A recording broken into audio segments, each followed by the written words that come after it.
Today we'll show you how to turn off your Windows notification. Okay, just follow the steps and don't forget like and subscribe, and thank you for watching.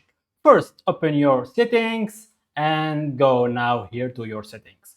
Okay, first you are now go to system here. Okay, and now go click to notification. Okay, if you don't have French or English, if you have Indian or Russian language, okay, just 1 2 3, it's here, it's notification.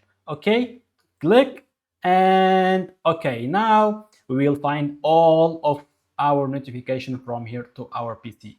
Just click now to turn off all notifications. So now I don't have any program get notification on our Windows or our PC. Okay, if you want to turn off like Google Chrome only, or like WhatsApp only, or what you want only, like a Discord only, you can do it. Okay, guys, and you can open it what you want. Okay, guys, just don't forget like and subscribe, and thank you for watching.